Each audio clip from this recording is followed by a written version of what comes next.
Bienvenidos a Jefas y Jevas, historias de latinas que valen $1,000,000. Soy tu anfitriona Celina Nogueras, Purpose Driven Latina, empresaria fundadora de Moa Design Agency y educadora en finanzas personales. Enseño a las mujeres a escalar sus negocios y sus finanzas personales.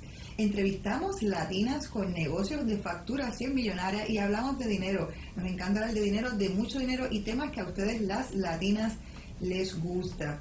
Si te gusta el contenido que creamos en nuestro podcast, sabes que tenemos sobre 105 episodios que puedes acceder y puedes escuchar o vernos en YouTube o en tu plataforma de podcast favorita. Si quieres saber más sobre la misión de empoderar a las mujeres con sus finanzas personales, tomar el control, ahorrar e invertir dinero, puedes visitar nuestra página web jefasyjevas.com para más información y veas todos nuestros programas, nuestro programa de membresía, módulos de finanzas personales, podcast, blog. Tenemos un web lleno de información disponible para la mujer y como para nosotros el tema de la mujer es tan importante, en el día de hoy tenemos una invitada especial, la licenciada Wilmary Díaz Narváez, quien nos va a estar hablando, es una abogada de familia. Bienvenida, Wilmary. Buenas, saludos. Gracias por la invitación. Wilmary ya ha colaborado con nosotros anteriormente en algunos de nuestros eventos. ¿Eso es así? Yo siempre digo, Wilmary, que ese evento que nosotros hicimos, que se llamaba Fuete Billete, eso es así. Es un evento que habla de finanzas en pareja, sexualidad y legalidades. Pienso que toda mujer tiene que haberlo escuchado. Yo quiero tener como misión llevar ese evento y replicarlo en otras ocasiones, así que espero contar contigo. Claro que sí. Pero por eso te traje también para las personas que no pudieron ir al evento puedan enterarse de esta información tan valiosa que tú das. Querría que les cuentes, antes de empezar a las preguntas, ¿verdad?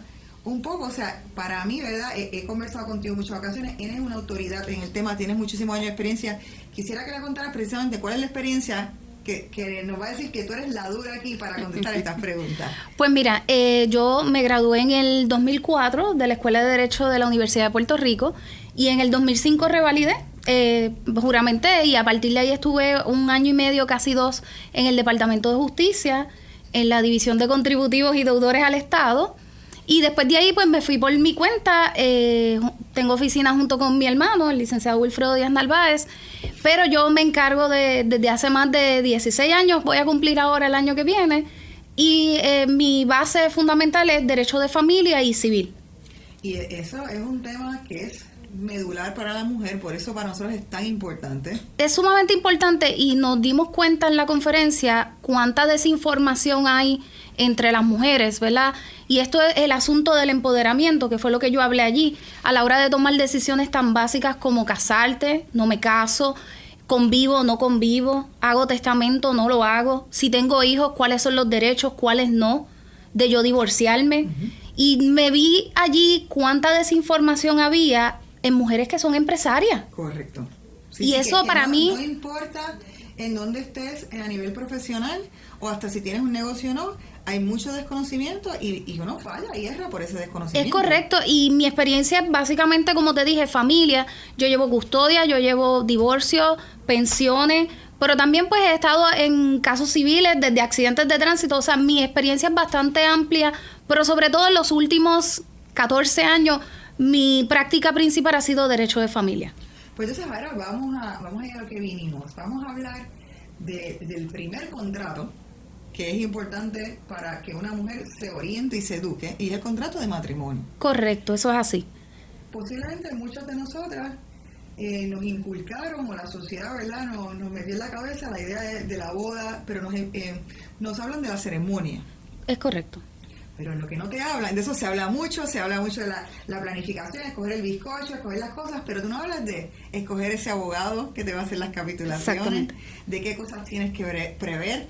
Así es que vamos a hablarles un poquito de cuáles son las implicaciones del matrimonio a nivel de contrato legal y que la mujer tiene que estar pendiente. Para mí es bien importante que la gente, ¿verdad?, y como yo lo hablé en la conferencia, yo soy partidaria de lo que es el matrimonio, que eso lo habíamos hablado, básicamente por los derechos que te da ese contrato social. Es un contrato social entre dos personas que se obligan a ser cónyuges y que con eso se obligan a unos deberes y unas obligaciones mutuas. Con ese contrato social, como bien tú lo dijiste, surgen unos derechos, pero antes de tú determinar si te casas o no te casas, tú tienes que tomar en cuenta qué régimen económico va a regir esa vida matrimonial. No es nada más pensar en el asunto de la boda, como yo digo, esa parte pues qué bien, qué chévere. Y lo hablaba incluso con una planificadora que estuvimos, una planificadora de boda, que ella me dice el desconocimiento es grande, porque planifican, pero no planifican ese futuro económico. Ese futuro donde esa mujer debe tomar la determinación, ok, me caso, voy a tener total separación de bienes, voy a tener una sociedad legal de bienes gananciales. Ahí es que viene el tema de las capitulaciones, que ese documento es bien importante, sobre todo si tú tienes, si por ejemplo allí habían personas que traían negocios ya hechos, mujeres que ya traen sus propios negocios, pues tienes que tomar la determinación si al momento de firmar vamos a tener total separación de bienes o si ese matrimonio va a beneficiarse de ese negocio porque no tenemos una total separación de bienes. Eso no quiere decir que si yo me caso no puedo hacer las capitulaciones, ¿verdad? Que eso era algo que mucha gente allí tenía dudas. Yo las puedo hacer antes de casarme y después de casarte. Claro, si me casé sin capitulaciones, yo tengo que liquidar el tiempito que estuve como sociedad legal de bienes gananciales. Es bien importante que yo me caso y no hago capitulaciones. ¿Qué régimen me aplica? Pues una sociedad legal de bienes gananciales. Y esa sociedad legal de bienes gananciales se presume que es a iguales, 50-50. Correcto. ¿Ok?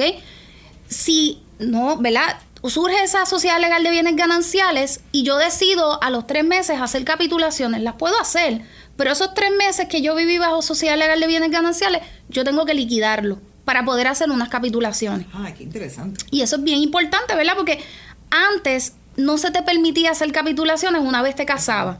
Eso llevaba a firmar capitulaciones hasta en la limusina de las iglesias, antes de entrar. Créeme, lo escuché y lo viví con personas cercanas que firmaron capitulaciones en una limusina. Y eso no te puede decir que casi te están como obligando ahí a firmarlas. Básicamente, pero cuando hay negociaciones entre abogados para poder llegar a unas capitulaciones finales, pues eso es lo que te hace, ¿verdad? Y ese documento es bien importante porque las capitulaciones no nada más pueden regir asuntos económicos, pueden regir otros asuntos. Por ahí hemos escuchado que J-Lo y todas estas artistas hacen otras cláusulas que tienen que ver hasta con la cantidad de veces que se tienen relaciones sexuales a la semana. Eso es así. Siempre y cuando es bien importante que esos acuerdos que se hagan no sean contrarios a la moral, a la ley o al orden público. Todo lo demás. Si las 2 personas acordaron que los dos querían eso y que estaban de acuerdo con eso, pues se tienen que atener a eso. Ese es tu contrato social, además de lo que estás firmando como matrimonio, estás firmando esas capitulaciones. Y esa parte es bien importante porque mucha mujer, y sobre todo también yo tengo muchas consultas de mujeres que se casan con personas que tienen hijos de otros matrimonios. Exactamente, correcto. ¿Qué pasa? Que si no hacemos capitulaciones, tu salario se junta con el salario de tu nuevo esposo o esposa, ¿verdad? Porque acuérdate que en matrimonio ahora pueden ser personas del mismo sexo, que también lo hemos tenido. Y entonces, pues ahí es importante si tú quieres participar de la manutención, ¿verdad? Del hijo o la hija de tu esposo o de tu esposa, pues entonces no haces capitulaciones. Pero si haces capitulaciones, pues sabes que es total separación de bienes y a la hora de que venga un pleito de pensión, pues no te incluyen. ¿Ok? Eso es bien importante porque mucha gente no entiende, se casan y después dicen, espérate, pero ¿y por qué me trajeron al pleito de pensión del hijo o la hija de mi esposo? Correcto. Y entonces ese renglón es muy importante. Antes lo que hacían las personas es, ¿verdad?, que se casaban sin capitulaciones, surgía la demanda de esa ex pidiendo pensión y entonces se divorciaban. Porque no había la ventana que hay ahora de que tú puedes hacer unas capitulaciones. Y entonces si decides no casarte, entonces, pero tienes una pareja y este tipo de cosas pasan, por ejemplo, este tipo de que viene entonces un ex, ¿verdad? Tienes una pareja y ya llevas 5 o 10 años con ella. Antes yo me recuerdo que a mí me habían dicho si tú llevas ya más de X cantidad de años, es como si estuvieras casado y te aplican las mismas consideraciones legales. ¿Cómo se diferencia? ¿Eso es un mito, es una realidad? Eso es un mito y eso es algo que es bien importante de aclarar porque muchas en la conferencia que dimos me lo decían, yo llevo 20 años con mi pareja conviviendo y yo le digo, pues, ¿verdad? Qué bueno que llevas 20 años. El problema es que la convivencia no te genera derechos automáticos. Entonces, te puede generar lo que llaman por ahí una comunidad de bienes, pero es algo que tú tienes que probar. A diferencia del matrimonio, que te casas sin capitulaciones, hay una sociedad legal de bienes gananciales y se presume todo mitad y mitad. En una convivencia, lamentablemente, ¿verdad? Hay que analizar esa convivencia, hay que analizar esa comunidad de bienes, pero un mito cuando tú escuchas a la gente, yo llevo más de 10 años conviviendo, así que ya eso es un matrimonio. No, o sea, los derechos que te da el matrimonio, ese contrato social, no se dan con la convivencia. Y eso es algo que hay que aclarar y lo aclaro en todos los foros que voy, porque es una duda tan genuina que le surge a la gente. Y los abogados, como digo yo, abogadas de la calle, le informan mal a las personas, ¿verdad? Porque piensan que lo leyeron en el internet, que lo leyeron. Y en Puerto Rico es bien claro que el nuevo Código Civil no reconoce esos derechos que reconocen a un matrimonio. Ok, perfecto. Pues entonces ya establecimos que en términos de te puedes casar o no casar. Correcto. Y si te casas, entonces decidir si tienes capitulaciones o no tienes capitulaciones. Correcto. Ok, entonces... Y es bien importante, Selene, que la otra vez que hablamos, el Código Civil cambió. Y cambió a partir del 2020. El 28 de noviembre del 2020, nosotros comenzamos a tener un nuevo Código Civil que rige todas nuestras vidas. Y eso pasó bien desapercibido. Que cuando yo lo dije en la conferencia, la gente nos miraba como que, ¿qué es esto? ¿De qué tú hablas? Tan es así que hubo cambios tan básicos como que ahora la esposa es heredera. Eso es algo que no estaba en el anterior código. Ahora la esposa es heredera igual que los hijos. Cambios así. Y la gente pensaba que con el nuevo código se iba a reconocer derechos a la convivencia, al concubinato, y no fue así. Precisamente el legislador lo que hace es, pues, obviamente, atemperar el Código Civil a promover lo que es el matrimonio, ese contrato civil. Pero es algo que es bien importante que la gente sepa. Nosotros tenemos un nuevo Código Civil. Antes nos regía un Código Civil del 1930. Que imagínate, de principios del siglo XX. Exactamente, ajá. Y ahora pues tenemos un nuevo Código Civil que todavía está en pañales, por decirlo así, y falta todavía mucha jurisprudencia que hacer, tú sabes, porque hay mucho artículo nuevo. Entonces, en ese sentido, si voy a hacer entonces las capitulaciones, hay algunas áreas, o sea, esto es unas capitulaciones estándar, que son una frase estándar, o hay unas áreas que entonces tú le recomiendas a la persona que vele por ella. Va a depender del régimen económico que tengan las partes que se van a unir, si hay negocios, no hay negocios, si hay propiedades que ellos traen. Pero obviamente, y depende si tienen parejas anteriores que tengan hijos, ¿verdad? Pues son muchos factores que hay que considerar al momento de sentarnos. A mí no me gusta hablar de unas capitulaciones pro forma, porque hay que hacérselas atemperadas a cada parte que te lo pida. Uno tiene que darle el cariño a ese cliente, ¿verdad? Por decirlo así, con lo que él nos pida o ella nos pida. O sea que ahí tú le estarías recomendando también a las personas que nos están escuchando que cada una de las personas que va a venir a la mesa en esas capitulaciones traiga su propio abogado. Bueno, las se pueden consultar. Yo normalmente, ¿verdad? Cuando hay complicaciones de muchos bienes, a mí me gusta que cada cual tenga su propio abogado y lo consulten. Uno puede redactar ese borrador y decirle a la otra parte si no está... Acuérdate que el notario no es abogado de ninguna de las partes. Eso es algo que es bien importante. Ese notario que hace las capitulaciones no representa a ninguna de las partes. Por lo tanto, cada parte debe tener su abogado al momento del análisis. Y él te puede dar los consejos necesarios que tú, ¿verdad? Si no quieres unas capitulaciones pro forma, ¿verdad? Porque hay unas capitulaciones que se hacen sencillas dependiendo del régimen, ¿verdad? Y de los bienes que traiga la parte. Pero es bien importante que cada parte se oriente con su propio abogado. Eso lo habíamos hablado la vez anterior. Correcto. Al momento de hacer capitulaciones, al momento de entrar en divorcio, o sea, que hablaremos ya mismo de eso, tú debes tener tu abogado que te asesore. No es que queramos entrar en un escenario de guerra, pero también tienes que velar por tus derechos y deberes. Sí, claro, y ahí pasa lo mismo, o sea, ahí pasa lo mismo de que hay mucha ignorancia con relación a ese tema. Correcto. Entonces, y te dejas llevar también. Por el momento, estás casándote, estás en esta etapa feliz y te dejas llevar y no analizas, ¿verdad? Para eso tú buscas el abogado, que es el ente objetivo, que te va a poder decir, mira, está bien, qué bueno, felicidades, pero debes analizar esto y esto que te falta o irte por esto. O sea, que va a ser quien te traiga a la mesa los factores que debes evaluar en esa entrada nueva, ¿verdad? Porque estás entrando en una etapa nueva de tu vida y que a la larga ojalá no termine en un divorcio, pero tú quieres tener las protecciones. Y vamos a hablar, mientras la parte está casada, tienes hijos. y entonces empiezan a comprar propiedades, pero tienes ¿cuál es la diferencia entre si no tienes capitulaciones a si tienes capitulaciones? Bueno, acuérdate que si compramos propiedades durante el matrimonio y no hay capitulaciones, pues se presume ganancial, ¿ok? Ganancial es que nos pertenece a ambos. Claro, va a depender los fondos, porque por ejemplo, si yo tuve una herencia y con esa herencia compré una propiedad, pues ya eso es privativo mío. Pero es importante... Y si eso pasó, pero entonces la otra persona es la que paga la renta. Por eso, a eso iba. Incluso si esa propiedad privativa genera rentas, eso es ganancial. Eso es ganancial, eso es bien importante. El bien es privativo, pero las rentas, porque son ingresos que se generan mensuales y eso se presumen gananciales si no hay capitulaciones. Ya. ¿Ok?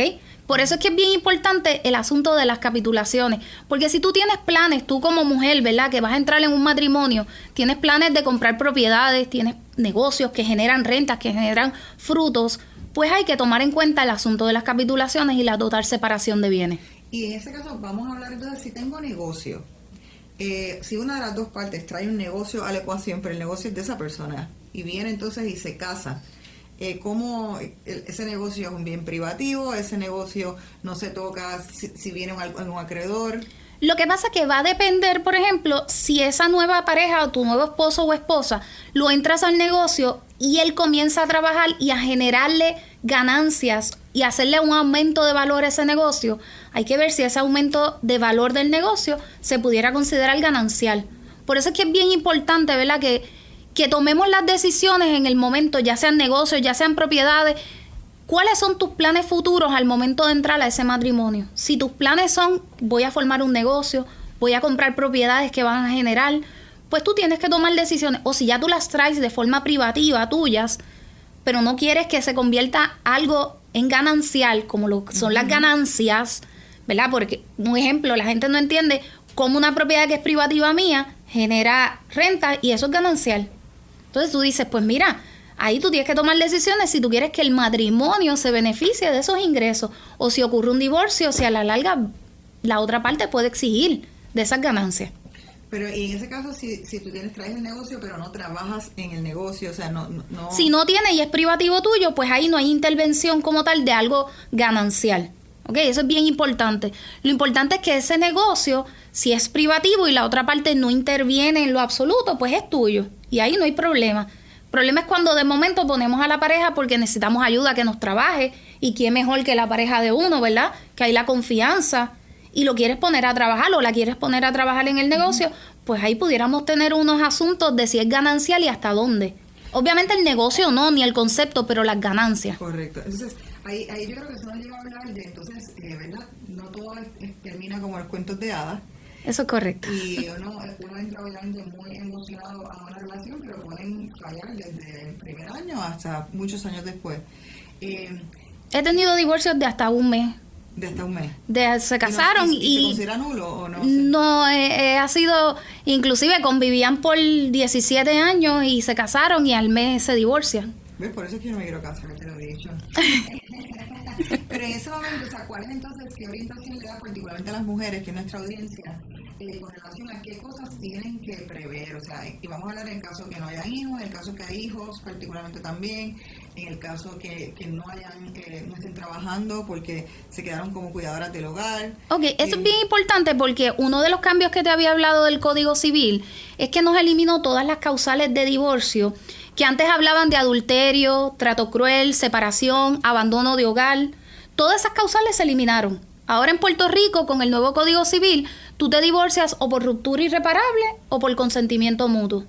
Ya Ruptura irreparable es una persona que la otra persona no necesariamente se quiere divorciar, pero tú sí, porque entiendes. Porque entiendes que ese nexo matrimonial está irremediablemente roto y tú no quieres exponer las razones. Nadie te va a obligar a decir qué fue lo que sucedió. ¿Ok? Y eso es bien importante porque el Código Civil nuevo, que todavía la gente está en la creencia de que, mira, me fue infiel, yo le voy a poner un investigador para ver cómo eso, para divorciarme por adulterio. Ya nada de eso, ¿verdad? Es factible ni está disponible en el Código Civil. Entonces es bien importante que esa mujer que decide tomar la decisión de divorciarse tenga en cuenta... Eso fue Rivera Chats el que gritó eso. Okay. Bueno, no, en aquel momento es Charboniel. Yeah. Charboniel estuvo a cargo del Código Civil nuevo en comisiones y fue la que estuvo a cargo de la aprobación. Es bien importante que con el nuevo Código Civil, la mujer que decida, ¿verdad?, divorciarse, tome en cuenta si estamos de acuerdo o no. Si la pareja que tenemos decide que sí, vamos a divorciarnos, pues está la causal de consentimiento mutuo. Y vamos y te puedes divorciar ya sea por tribunal o por notario. Ahora es bien importante que la gente tiene la intimidad de lo que es la sede notarial para poderse divorciar. Que ya antes pues tú corrías el riesgo, sobre todo en divorcios que podían ser de figuras públicas, etcétera, pues podía correrse la información, ¿verdad? Lamentablemente en un tribunal se corría el chisme y se sabía. Ahora no, ahora se pueden divorciar en una sede notarial y nadie se entera. Pero es importante que para un consentimiento mutuo, la palabra lo dice, tenemos que consentir, tenemos que estar de acuerdo los dos. Y en el consentimiento mutuo hay que liquidarlo todo. Todo me refiero es que tenemos que tomar decisiones sobre los hijos, sobre la custodia, sobre la patria potestad, sobre cómo se van a relacionar con los hijos, quién no se quede con la custodia. ¿No es como antes que uno estaba el divorcio y después entonces se establecía la pensión? ¿O eso todavía sigue siendo Sí, eso aparte? sigue siendo aparte. Acuérdate que yo me divorcio ante un juez, pero quien me fija la pensión es una oficial o un oficial examinador de pensiones, ¿ok?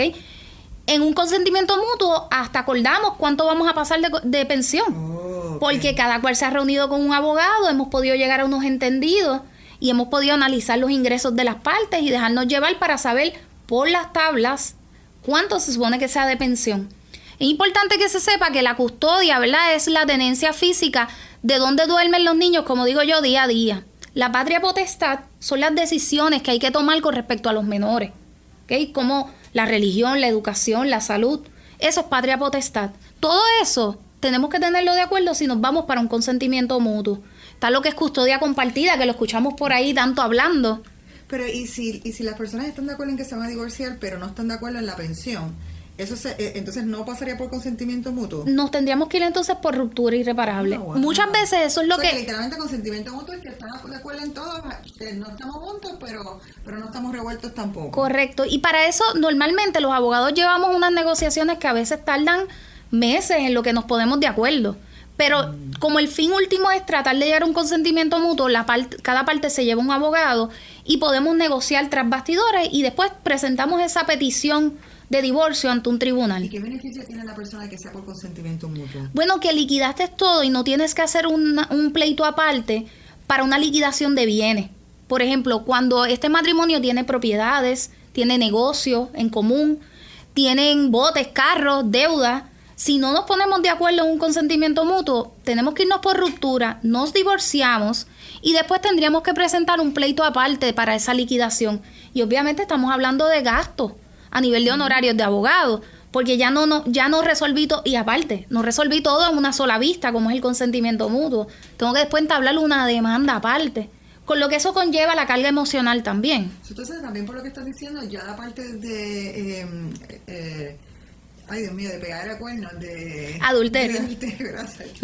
La parte de adulterio, eso ya no te beneficia para nada. O sea, No, y tampoco antes, porque la única consecuencia, la gente se quedó con las consecuencias que había en la década, no me recuerdo si en los 60 o los 70, que había que si tú salías culpable de un divorcio de adulterio, pues eso podía tener una consecuencia a nivel de la liquidación. Pero eso dejó de existir hace mucho. Y la gente, pues, obviamente hay un factor emocional en ese sentido en cuanto al adulterio. Pero la única consecuencia que tenía era que no te podías casar con la persona que habías cometido el adulterio, creo que era por 2 años. Pero si de lo contrario, pues convivía. O sea, no había una consecuencia ni en cuanto a los hijos, ni en cuanto a la liquidación de bienes. ¿Ok? Ahora, en el trato cruel, pues habría que ver si eso tenía alguna consecuencia con respecto a la custodia de los menores, pero tampoco había una consecuencia en la liquidación de bienes, porque uno a veces escucha, no, él fue el adúltero y yo quiero penalizarlo para que me pague. No hace diferencia, es una cosa emocional más que otra cosa. Y entonces, para ir cerrando el tema, ¿verdad?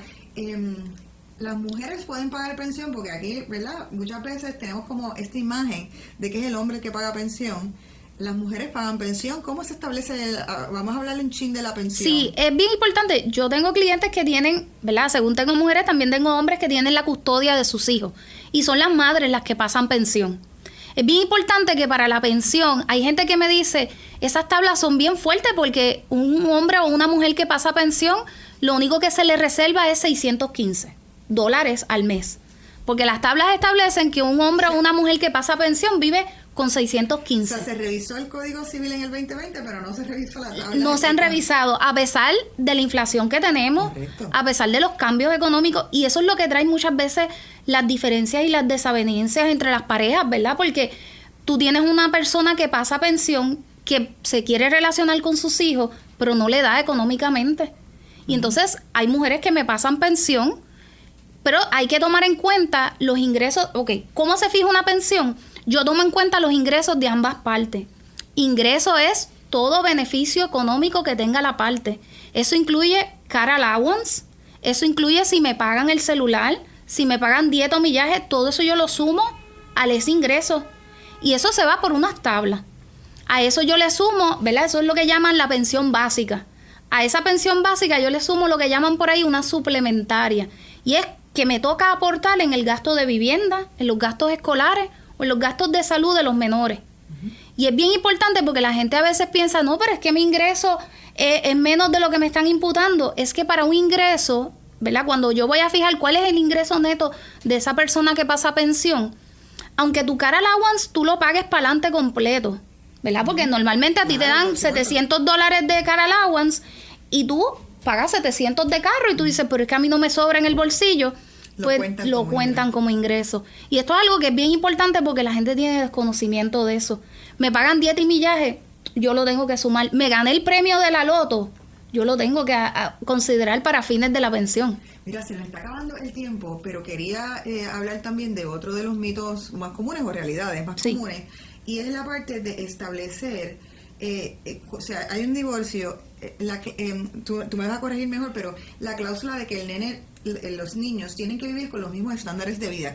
¿Qué es eso y cuáles son las implicaciones de eso? Es correcto, o sea, lo que pasa es que va a depender del estilo de vida que tenga esta pareja. Hay un caso que pues todo el mundo conoce, que es Salomón Levitt versus Chévere, donde se estableció ahí ¿verdad? El estándar de que en aquel momento Salomón Levitt pues tenía que pasar a una pensión que continuase ese estilo de vida de los menores, donde se consideraban las personas que cuidaban, las personas que transportaban a los menores, o sea, los beauty, todo, hasta eso. Ese era el estilo de vida familiar, no podía ir a una casa menor que esa, tenía que mantener... Hay que mantener el estilo de vida si es así que lo mantuvieron. No es que ahora yo quiero un estilo de vida mejor a lo que, ¿verdad? Todos queremos eso, pero es mantener el estilo de vida. Por ejemplo, si los menores siempre habían estado en colegio, pues durante un divorcio, ahora papá o mamá no puede decir, no, yo no los quiero en colegio, los quiero poner en escuela pública.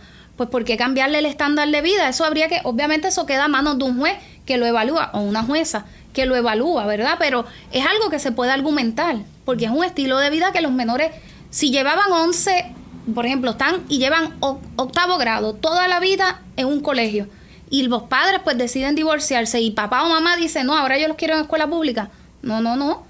Es que el estilo de vida siempre ha sido en un colegio privado. O cambiarle casa porque entonces ahora tienes que vivir en una casa menor. Correcto. Si ese ha sido el hogar matrimonial, que eso es otro tema que a lo mejor lo podremos tocar en otro podcast, que tiene que ver con hogar seguro. Uh-huh. Pues eso es otro tema, que el hogar seguro hay que garantizarlo si fue el hogar matrimonial o el hogar donde convivieron los menores con estos padres durante la relación. Y eso hay que garantizarlo también.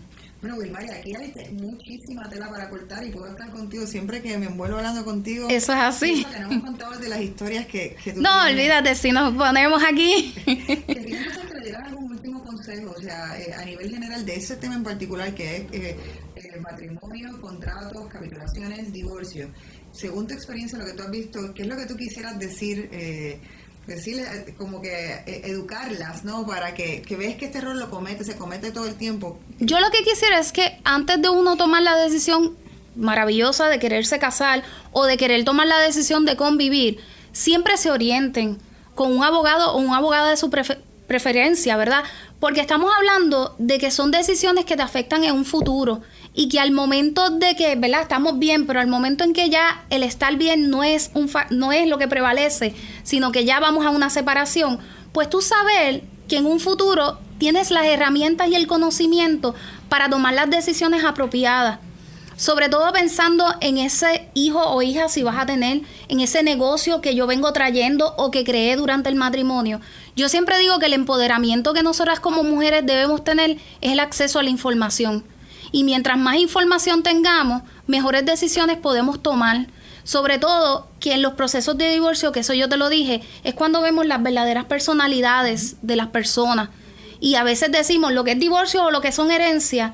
La gente tiene un desconocimiento. Saca sus verdaderos colores. Y tienen un desconocimiento que los lleva a veces a tomar acciones o impulsos que a la larga te traen consecuencias nefastas para ti. Y yo, como lo dije allí, en la conferencia que dimos, el empoderamiento es el acceso a la información. Consulten a los abogados. A veces dicen por ahorrarse una cantidad, no buscan o no consultan con un abogado o abogada. Y pueden estar perdiendo muchísimo dinero. Correcto. Y perder derechos. Correcto. Y tomar decisiones que no van a ser apropiadas económicamente para el futuro de esa familia. Si entonces tú vas a ser divorciado o divorciada o separada de esa convivencia. Así que lo más que yo digo es oriéntense. El empoderamiento se da con el acceso a la información. Yo creo que la moraleja la tienen clara, saber es poder. Si ustedes tienen el conocimiento, pueden tomar decisiones buenas. Así que, y muchísimas gracias a la licenciada Wilmaris Díaz. Gracias como siempre por la invitación y por siempre tomarme en cuenta. Ha sido maravilloso y ella es una biblioteca de información, siempre me encanta compartir contigo. Y eso que no dimos las anécdotas, eso será para otra ocasión. Exactamente. Así que muchísimas gracias a todas las que sintonizaron otro episodio más de Jefa y Jevas, historias de latinas que valen $1 millón.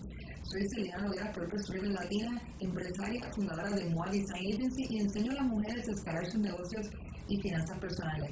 Para nosotros, además de que saber es poder, también para nosotros la independencia financiera es un asunto de equidad de género. Así que buscamos la independencia financiera de la mujer y buscamos la equidad de género.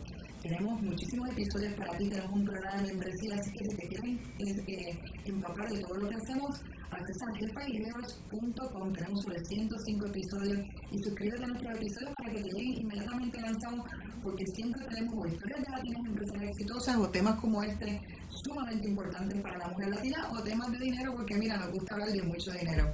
Así que gracias nuevamente, te esperamos en el próximo episodio.